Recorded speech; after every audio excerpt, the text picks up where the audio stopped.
Oh no, this shirt is worn out. I'll have to get it ruffled.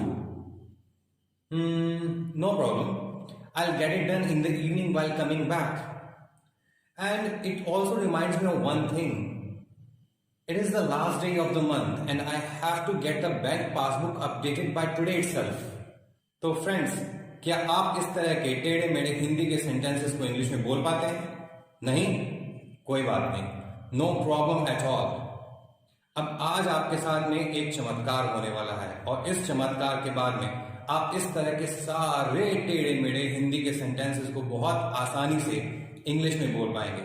So friends, let's begin the show. Guys, are you ready for the magic? और इस magic को देखने के बाद में इस तरह के बहुत सारे मुश्किल सेंटेंसेस आपके लिए बहुत इजी हो जाएंगे. ठीक है? सो वो सेंटेंसेस क्या थे जिसमें सर अटक रहे थे कि मुझे बैंक की पासबुक अपडेट करवानी है, पार्सल को डिस्पैच करवाना है, ये शर्ट रफू करवानी पड़ेगी. ये सारे काम मैं खुद क्यों नहीं कर सकता? तो फ्रेंड्स, ये सारे काम मैं खुद इसलिए नहीं कर सकता क्योंकि मैं एक प्रोफेशनल नहीं हूं. इन सब काम को करने की मेरे पास में नॉलेज नहीं है. मेरे पास में पढ़ाने की नॉलेज है क्योंकि मैं एक टीचर हूं, तो मैं टीचिंग करने का काम करता हूं. तो इस तरह के सारे काम करवाने के लिए हमें प्रोफेशनल्स की सेवाओं की जरूरत पड़ती है. तो उस वक्त हम कॉजेटिव वर्ब्स का यूज करते हैं. तो फ्रेंड्स, इस तरह के सेंटेंसेस बोलने के लिए हमारे पास में 3 तरह की कॉजेटिव वर्ब्स की जरूरत पड़ती है और वो वर्ब्स हैं गेट, हैव और मेक. गेट और हैव के बारे में आपको एक इंफॉर्मेशन पता होनी चाहिए. गेट और हैव के बाद में हमेशा वर्ब की थर्ड फॉर्म ही आएगी. गेट और हैव के बाद में हमेशा वर्ब की थर्ड फॉर्म ही आएगी. So let's understand it. Example देखिए, अगर मैं एक टेलर होता तो मैं खुद के लिए क्या बोलता? आई स्टिच माई क्लोथ्स. लेकिन मैं एक टेलर नहीं हूं, राइट? तो मैं अपने क्लोथ्स सिलवाता हूं और ऑब्वियस सी बात है, सिलवाने के लिए मुझे टेलर के पास में ही जाना पड़ेगा. मोची के पास में तो मैं जाने सका. तो यहां पे टेलर को लगाने की भी जरूरत नहीं है, अंडरस्टूड है क्योंकि. सो अगर मैं सिंपल सेंटेंस बोलता आई स्टिच माई क्लोथ्स, तो मैं ऐसा तो हूं नहीं, तो मैं ये सेंटेंस नहीं बोलूंगा. मैं क्या बोलूंगा? मैं अपने कपड़े सिलवाता हूं. आई गेट माई क्लोथ्स. मुझे मेरे क्लोथ्स प्राप्त होते हैं. किस तरह के? सिले सिलाए. I get my clothes stitched. I get my clothes stitched. अगर ये सिंपल सेंटेंस, प्रेजेंट सिंपल का हम सेंटेंस देखें तो इसका स्ट्रक्चर क्या है? Subject, verb, object. अब इसका स्ट्रक्चर देखें, subject, verb, object and verb third form. क्योंकि गेट आ गया, गेट के बाद में वर्ब थर्ड फॉर्म आती ही आती है. Understood? So I get my clothes stitched. Next sentence की तरफ बढ़ते हैं. लेकिन फ्रेंड्स, यहां पे हमें यह भी देखना पड़ेगा, गेट और हैव दोनों एक जैसी वर्ब्स हैं. इनके बाद में हमेशा वर्ब थर्ड फॉर्म आती है. तो जब भी हम पॉजिटिव वर्ब्स की बात करते हैं तो गेट और हैव को आपस में रिप्लेस कर सकते हैं. क्यों कर सकते हैं?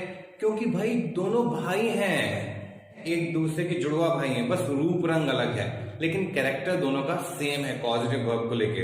अंडरस्टूड? तो इसीलिए हम दोनों को रिप्लेस कर सकते हैं. दोनों का मतलब सेम ही निकलेगा कि मैं ये काम करवाऊंगा या ये मैं काम करवाता हूं. एक एग्जाम्पल देखते हैं. She cut her hair yesterday.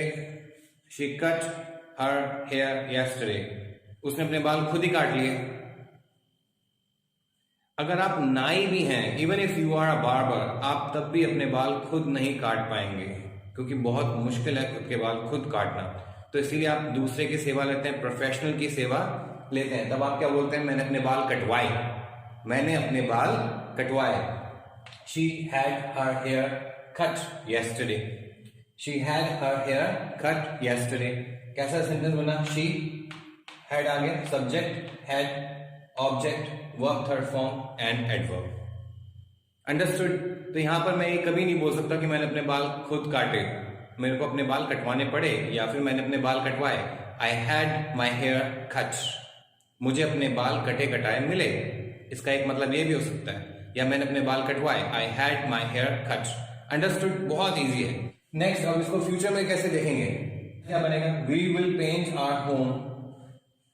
कर सकते हैं आप अपना घर खुद पेंट, लेकिन क्या आप रियली खुद का घर खुद पेंट करते हैं? नहीं. आप दूसरों से अपना घर पेंट करवाते हैं. आप अपना घर पेंट करवाते हैं. तो आप क्या सेंटेंस बोलेंगे? हम अपना घर पेंट करवाएंगे.